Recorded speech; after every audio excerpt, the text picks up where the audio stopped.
Hi friends, എല്ലാവർക്കും കല്ലറയുടെ കലവറയിലേക്ക് വീണ്ടും ഒരിക്കൽ കൂടി സ്വാഗതം കേട്ടോ. അപ്പോൾ നമ്മളൊരു സദ്യ സ്റ്റൈൽ, അതായത് നമ്മുടെയൊക്കെ തിരുവനന്തപുരം സ്റ്റൈലിൽ ഒരു പൈനാപ്പിൾ പച്ചടി അഥവാ മധുരപ്പച്ചടി ഉണ്ടാക്കുന്ന ഒരു റെസിപ്പിയാണ് നിങ്ങളുമായിട്ട് പങ്കുവയ്ക്കുന്നത്. അപ്പോൾ നേരിട്ട് വീഡിയോയിലേക്ക് തന്നെ പോകാം. അപ്പോൾ അതിനായിട്ട് നമ്മളൊരു പഴുത്ത പൈനാപ്പിൾ എടുത്തിട്ടുണ്ട്. അതിൻ്റെ ഒരു കാൽഭാഗം മാത്രമേ നമ്മൾ എടുത്തിട്ടുള്ളൂ കേട്ടോ, അല്ല കുറച്ചേ എടുക്കുന്നുള്ളൂ. അപ്പോൾ ആ ഒരു പൈനാപ്പിളിൻ്റെ പുറന്തോട് ചെത്തിയതിന് ശേഷം നമ്മളിതുപോലെ ചെറിയ പീസുകളായിട്ട് കട്ട് ചെയ്ത് മാറ്റി വെച്ചിട്ടുണ്ട്.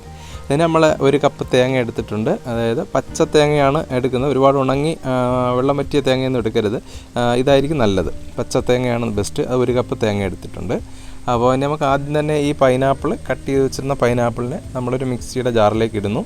അതിനെ നല്ലതുപോലെ നമ്മൾ മിക്സിയിൽ അടിച്ചൊരു ജ്യൂസ് പരുവത്തിന് എടുക്കുകയാണ് ചെയ്യുന്നത്. നല്ലതുപോലെ അരച്ച് എടുക്കുകയാണ്. അപ്പോൾ അതിനെ നമുക്ക് അരച്ച് മാറ്റി വയ്ക്കാം ആദ്യം തന്നെ. അതുപോലെ തന്നെ നമ്മൾ എടുത്ത് വെച്ചിരുന്ന ആ ജാറിലേക്ക് തന്നെ നമ്മൾ എടുത്ത് വെച്ചിരുന്ന തേങ്ങ കൂടി ആദ്യം തന്നെ അരച്ച് റെഡിയാക്കി വയ്ക്കണം. അതിനോടൊപ്പം ആ തേങ്ങയോടൊപ്പം ഒരു 4-5 അല്ലി വെളുത്തുള്ളി, ഒരു അര സ്പൂൺ ജീരകവും ഇതും ചേർത്ത് നമുക്ക് നല്ലതുപോലെ അരച്ചെടുക്കണം. ഏറ്റവും നല്ലതുപോലെ അരച്ചെടുക്കണം. വെള്ളം കുറച്ച് അരയ്ക്കുന്നതാണ് ഏറ്റവും നല്ലത്. ഇതുപോലെ നമുക്ക് അരച്ച് കിട്ടിയിട്ടുണ്ട്. ഇനി നമുക്ക് പച്ചടി എങ്ങനെ വയ്ക്കാൻ നോക്കാം. ഒരു പാൻ അടുപ്പിലേക്ക് വെച്ച് ഒരല്പം വെളിച്ചെണ്ണ, ഒരു സ്പൂൺ വെളിച്ചെണ്ണ ഒഴിച്ചു. അതിലേക്കൊരു കുറച്ച് സവാള, 1-2 സ്പൂൺ മതി, ചെറുതായി അരിഞ്ഞതും, ഒരു പച്ചമുളക് ചെറുതായി അരിഞ്ഞതും, ഒരു 2 കറിവേപ്പിലയും ഇടുക. ഇട്ടതിന് ശേഷം ഒന്ന് ചെറുതായിട്ടൊന്ന് വഴറ്റിയെടുക്കണം. ഒരുപാട് മൂത്തൊന്നും പോകണ്ട. ഒന്ന് വഴണ്ട് വരുമ്പോൾ തന്നെ നമ്മൾ അരച്ചു വെച്ചിരുന്ന പൈനാപ്പിൾ ആദ്യം ഇതിലേക്ക് ചേർത്ത് കൊടുക്കണം. ചേർത്ത് ഒന്ന് നല്ലതുപോലെ ഒന്ന് ഇളക്കി കൊടുക്കണം. ആ പൈനാപ്പിൾ ഒന്ന് ചൂടായി ഒക്കെ വന്നതിന് ശേഷം നമ്മൾ അരച്ച് വെച്ചിരുന്ന തേങ്ങ ഇതിലേക്ക്, തേങ്ങകൾ എന്തൊക്കെയുണ്ട്, തേങ്ങയിൽ വെളുത്തുള്ളിയുണ്ട്, ജീരകമുണ്ട്, അതുകൂടെ ചേർത്ത് നമുക്ക് നല്ലതുപോലെ ഒന്ന് ഇളക്കി കൊടുക്കാം. പിന്നെ നമുക്ക് ഇതിലേക്ക് ഒരു 1/4 സ്പൂൺ മഞ്ഞൾപ്പൊടി ചേർക്കാം.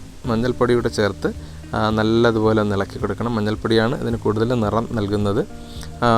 അപ്പോൾ ആ മഞ്ഞൾപ്പൊടിയൊക്കെ ചേർത്ത് ഒന്ന് ചൂടായി വരാം. അപ്പോൾ നമുക്ക് ഇതിലേക്ക് തന്നെ ഉപ്പ്, ഇപ്പോഴത്തന്നെ ഉപ്പ് ചേർത്ത് കൊടുക്കാം. ഒരു 1/2 സ്പൂൺ ഉപ്പാണ് നമ്മളിതിൽ ചേർക്കുന്നത്. ആ ഉപ്പും ചേർത്ത് ഒന്ന് നല്ലതുപോലെ ഒന്ന് ഇളക്കി കൊടുക്കാം.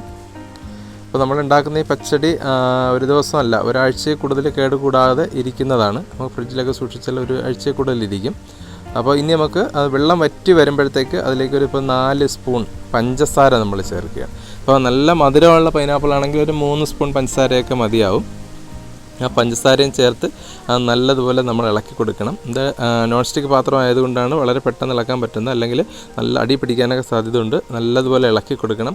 ആ പഞ്ചസാര അലിഞ്ഞ് ആ പഞ്ചസാര പാനിയിൽ നമ്മുടെ ഈ പൈനാപ്പിളും ഈ തേങ്ങയുള്ള മിക്സ് നല്ലതുപോലെ മൂത്ത് വറണ്ട് ഡ്രൈ ആയിട്ട് വരും.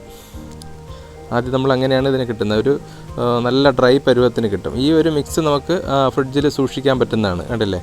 അപ്പോൾ ഇതുപോലെ നമുക്ക് കിട്ടും. ഇനിയാണ് നമ്മളിതിനെ പച്ചടിയാക്കുക. നമ്മുടെ ആവശ്യത്തിന് മാത്രം എടുത്ത് നമ്മൾ പച്ചടി ഉണ്ടാക്കുന്ന ഒരു രീതിയാണ് അതിൽ. നമുക്ക് അപ്പോൾ ഓണത്തിനൊക്കെ തന്നെ ഉണ്ടാക്കിയാൽ നമുക്ക് ബാക്കിയുള്ള ദിവസങ്ങളിൽ എല്ലാ ദിവസവും ഉണ്ടാക്കിയത് ഫ്രിഡ്ജിൽ സൂക്ഷിച്ച് കഴിഞ്ഞാൽ ഇതുപോലെ നമുക്കതിൽ നിന്ന് 1 സ്പൂൺ, കണ്ടല്ലേ, 1 സ്പൂണേ ഞാൻ എടുത്തിട്ടുള്ളൂ. 1 സ്പൂൺ എടുത്തു. ഇത്രയും ഒരു വലിയ ബൗളിലെ പച്ചടിയാണ് നമുക്ക് ആവശ്യം. ഉച്ചയൂണിന് നമുക്ക് ഒരു ടേബിളിൽ നമുക്ക് കുറച്ച് പേർക്ക്, ഒരു 10-15 പേർക്ക് കൂടുതലേക്ക് അത് സെർവ് ചെയ്യാൻ പറ്റും.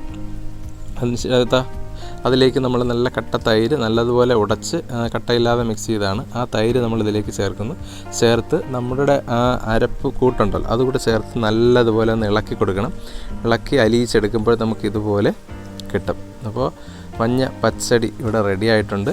അപ്പോൾ ഇതിന് നമുക്ക് ഇതിൻ്റെ പുറത്തേക്ക് ഒന്ന് കടുക് വറുത്തത് ഒന്ന് താളിക്കുമ്പോഴത്തേക്കും നമുക്ക് സദ്യയ്ക്ക് വിളമ്പാൻ പാകത്തിലുള്ള പച്ചടി ഇവിടെ റെഡിയാണ്. അപ്പോൾ ഈ റെസിപ്പി നിങ്ങൾക്ക് എല്ലാവർക്കും ഇഷ്ടപ്പെട്ട് കാണും. ഇത്രയും സിമ്പിളായിട്ട് നമുക്കുണ്ടാക്കാൻ പറ്റും. അതുപോലെ തന്നെ കുറച്ച് ദിവസത്തേക്ക് നമുക്ക് ഫ്രിഡ്ജിലൊക്കെ സൂക്ഷിക്കാനും പറ്റുന്ന, ആവശ്യത്തിന് മാത്രം എടുത്ത് ഉപയോഗിക്കാനും പറ്റുന്ന ഒരു അടിപൊളി പച്ചടിയാണ്. നിങ്ങളിത് കഴിച്ചു നോക്കുക. സദ്യകളിലൊക്കെ വളരെ ടേസ്റ്റിയായി കുട്ടികളും മുതിർന്നവരും ഒക്കെ ഇഷ്ടപ്പെടുന്ന ഒരു ഐറ്റമാണ്. അപ്പോൾ ഇത് നിങ്ങളെല്ലാവരും ട്രൈ ചെയ്യുന്നു ഞങ്ങൾ വിശ്വസിക്കുന്നു. എല്ലാവിധ ആശംസകളോടെയും സ്നേഹപൂർവ്വം കല്ലറയുടെ കലവറ.